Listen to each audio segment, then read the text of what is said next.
السلام علیکم ورحمۃ اللہ وبرکاتہ۔ بسم اللہ الرحمن الرحیم۔ ناظرین، آج ہم آپ کو ویڈیو بڑی ہی کمال کی دکھانے جا رہے ہیں۔ یہ ویڈیو ہے انڈیا کے اندر ایک پنڈت بیٹھا ہوا ہے اور پنڈت سے ایک بچے نے سوال کیا۔ وہ کہنے لگا کہ جو آپ کے بھگوان ہے نا، اس بھگوان کو میری دادی ماں نے اٹھا کر باہر روڑی پہ پھینک دیا۔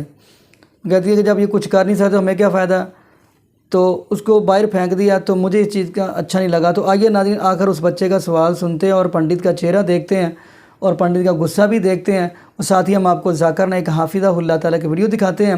تو پھر انشاءاللہ اسی والا سے ہم بھی گفتگو کریں گے۔ تو آئیے ناظرین مل کے ویڈیو دیکھتے ہیں۔ ٹھیک ہے، ان کا نام ہے رام پال، اچھا، اور وہ بہت مطلب بھگوان کا نام نہیں لینا چاہتی ہے تو اور مندر میں مورتی بھی نہیں رکھ رکھی ہے۔ مندر پہ مورتی نہیں رکھی نہ، تو پھر مندر میں کون بیٹھا ہے؟ مندر میں ان کی مورتی ہے اور وہ یہ ان کی فوٹو کن کی؟ رام پال جی، لو، خود کو بھگوان بنا کے بٹھا دیے۔ اور بہت سارے لوگ جڑے ہوئے ہیں ان سے۔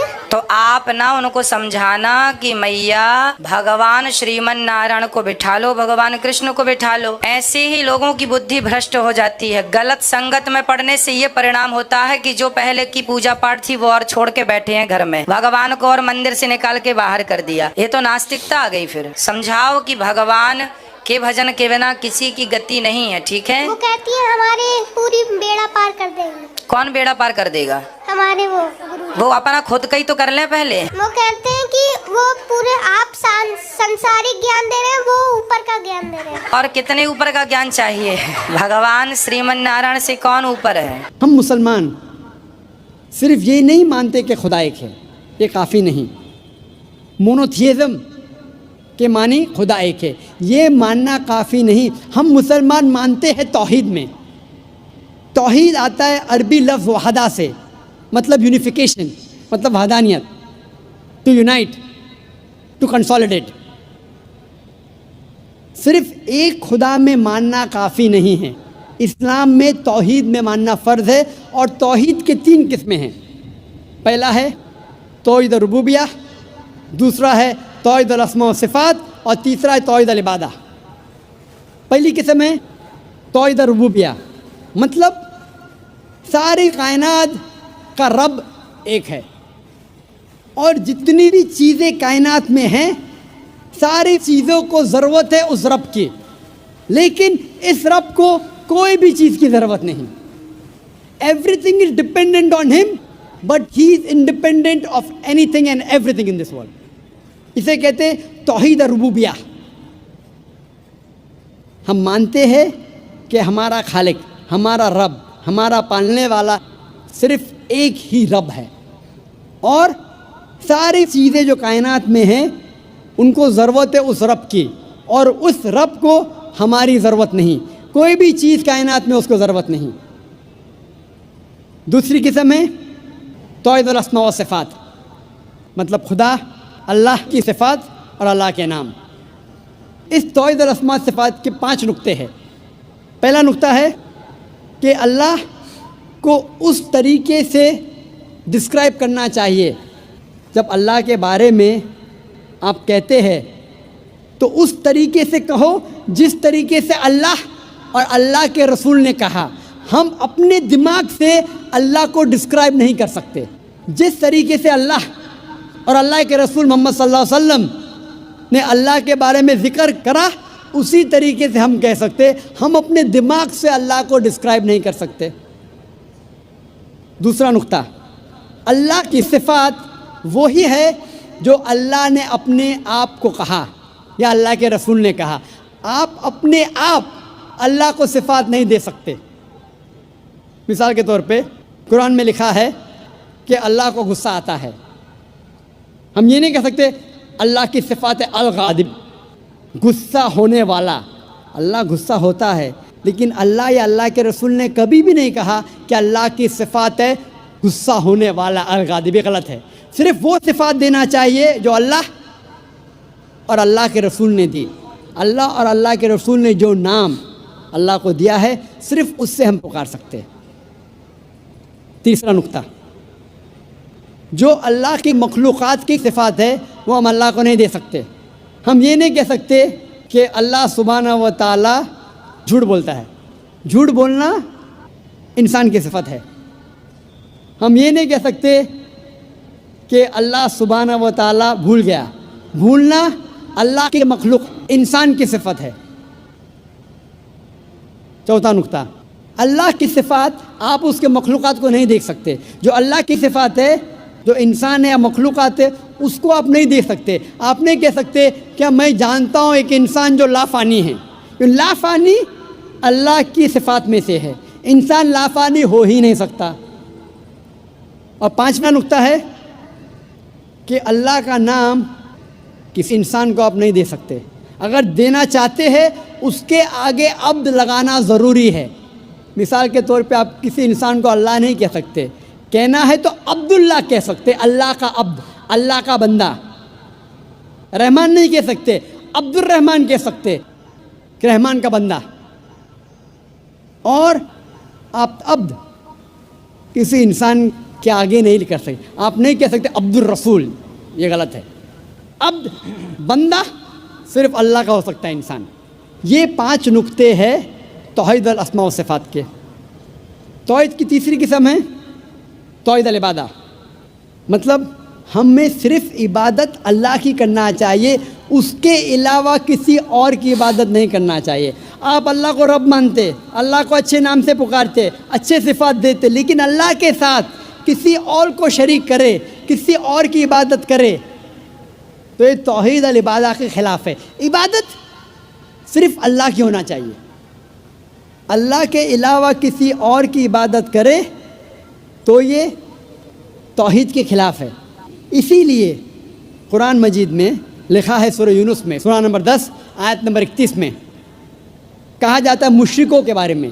جب آپ مشرکوں سے پوچھیں گے کہ اس کائنات میں ساری چیزیں کس نے بنائی، آسمان اور زمین کے بیچ میں، اس کائنات میں سننے کی قوت کس کی ہے، کون وہ شخص ہے جو سب سے پاورفل ہے، اس کائنات میں کون ہے جو مردوں میں جان ڈالتا ہے اور زندوں کو موت دیتا ہے، اس کائنات میں سب سے پاورفل کون ہے، یہ مشرک کہیں گے اللہ.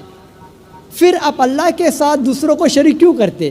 یہ آیت میں سورہ یونس میں سورہ نمبر 10 آیت نمبر 31 میں مشرک مانتے تھے توحید ربوبیہ میں.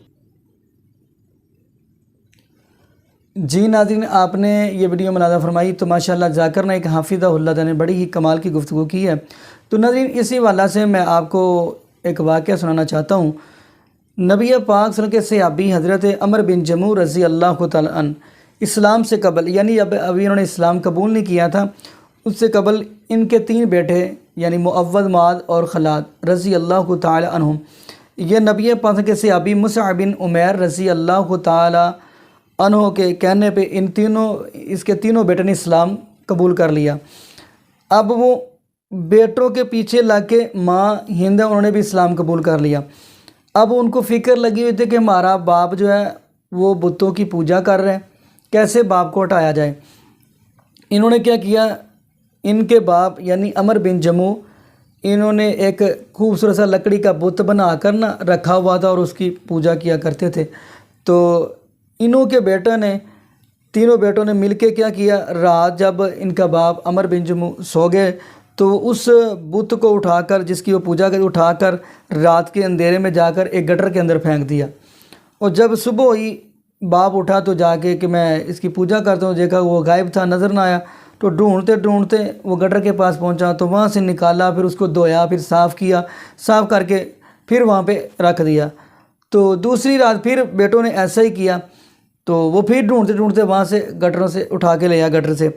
تیسری دن اب عمر بن جموح نے اپنے بت کے یعنی جس کی وہ پوجا کرتے اس کے گلے میں تلوار لٹکا دی کہ اپنی حفاظت خود کرنا، اگر تو واقعی بھگوان ہے، واقعی تو اپنا کچھ کرنے والا ہے تو اپنی حفاظت خود کرنا. تو تیسری رات آئی تو بیٹوں نے کیا کیا، تلوار گلے سے اتار کر سائڈ پہ رکھی اور اس کے جس کی وہ پوجا کرتے تھے بت کی، اس کو اٹھا کے پھر گٹر کے اندر پھینک دیا.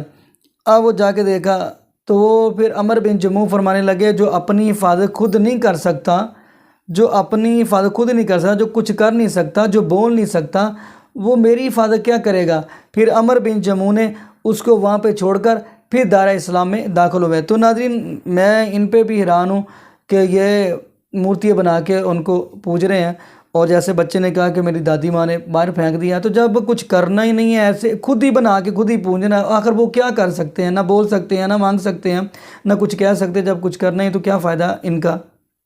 تو ایسے ہی ناظرین میں آپ کو نبی ابراہیم علیہ السلام کا بھی تعارف کرواتا ہوں۔ آپ سورۃ ابراہیم کا مطالعہ کریں تو نبی ابراہیم علیہ السلام گئے ہیں ان کے معبد خانے کے اندر، نمرود نے بنائے ہوئے تھے بت وغیرہ، معبد خانے کے اندر گئے ہیں، سارے یہ جو لوگ ہیں نا، جتنے بھی ٹولہ گمراہی والا، جتنے بھی نمرود کے ساتھی، وہ گئے ہیں میلے پہ گئے ہوئے۔ ابراہیم علیہ السلام کو انہوں نے کہا کہ آؤ ہمارے ساتھ، لیکن نبی علیہ السلام فرمانے لگے میں تو بیمار ہوں، میں نہیں جاؤں گا۔ اب نبی علیہ السلام وہ سارے چلے گئے، کلاڑا لیا اور لے کے ان کے معبد خانے کے اندر داخل ہو گئے، اور ناظرین حیران تھا کہ ان کے سامنے انہوں نے بتوں کے سامنے کھیرے، حلوے، گوشت، کیا کچھ رکھا ہوا ہے، اور ایک بڑا تھا اس کے آگے، اور بڑی یعنی کہ پلیٹ رکھی ہوئی تھی، پرات رکھی ہوئی تھی۔ اب نبی علیہ السلام نے کلاڑے سے جا کے کسی کی ٹانگ توڑ دی، کسی کا ناک اتار دیا، کسی کا بازو اتار دیا، کسی کا کچھ، اور جو کلاڑا تھا وہ بڑا جو کھڑا تھا نا، اس کے کندھوں پہ رکھ دیا، کندھوں کے رکھ کے آگے واپس، اور جب وہ واپس آئے تو دیکھ کے وہ حیران ہو گئے۔ پھر کسی نے بتایا یقال اللہ ابراہیم، یہ ابراہیم علیہ السلام کا کام ہے۔ اب ابراہیم علیہ السلام کو انہوں نے بلایا تو ابراہیم علیہ السلام سے کہنے لگے یہ ان کا کام تو نے کیا ہے؟ کہنے لگے جس نے کندھے کے اوپر کلاڑا رکھا وہ اسی سے پوچھ لیں۔ اب وہ کافر خاموش ہے، کہتے یہ تو بولتے نہیں ہیں، بڑے یہ رحم دل ہیں، یہ کچھ کرتے نہیں ہیں، یہ بڑے شریف ہیں۔ تو نبی علیہ السلام فرمانے کہ میں یہی تو سمجھانا چاہتا ہوں، جو خود حفاظت کر نہیں سکتے، جو بول نہیں سکتے، کچھ کر نہیں سکتے، کچھ کہہ نہیں سکتے، تو آپ ان کو کیوں پوجا کرتے ہو؟ تو ناظرین دعا کریں اللہ پاک ہمیں بھی صراط مستقیم کے اوپر چلا کے رکھے، اور یہ بھی دعا کریں اللہ پاک ہمیں 5 وقت کا باجمان نمازی بنا دے۔ جزاکم اللہ خیرہ۔ السلام علیکم ورحمۃ اللہ وبرکاتہ۔